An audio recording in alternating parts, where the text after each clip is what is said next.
Écoutez, c'est lamentable.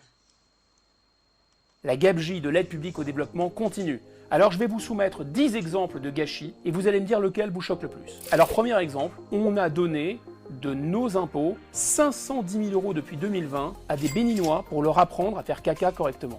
Deuxième exemple, 1,5 million d'euros depuis 2019 pour améliorer la compétitivité de la filière thé dans le nord du Laos. Troisième exemple, 2 millions d'euros ont été généreusement versés par la France à des pays d'Afrique subsaharienne consacrés à des recherches sur la prolifération du criquet pèlerin. Quatrième exemple, depuis 2022, 5,1 millions d'euros, le développement de l'innovation culturelle et créative dans les pays de l'océan Indien, avec une facilité d'amorçage de 100 000 € pour la prise en compte des aspects de genre.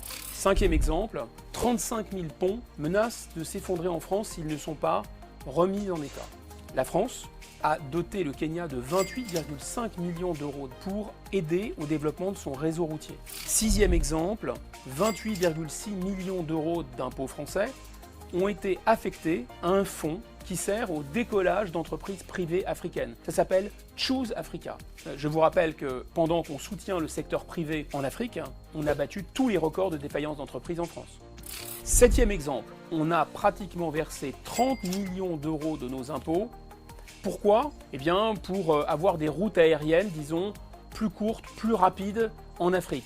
Huitième exemple, comme vous le savez, nos prisons sont totalement saturées. Mais, qu'à cela ne tienne, la France, dans sa grande bonté, a jeté 37,5 millions d'euros depuis 2023 au service d'un projet consistant à améliorer les conditions de détention dans les prisons en Côte d'Ivoire. Neuvième exemple, alors que nos communes manquent de tout et que les services publics ferment les uns après les autres, eh bien, la France est capable de faire un chèque de 38 millions d'euros pour aider la Tunisie à se décentraliser. Enfin, dixième et dernier exemple, eh bien, nos impôts ont servi à rénover le centre-ville de Yaoundé, qui est la deuxième ville par importance du Cameroun.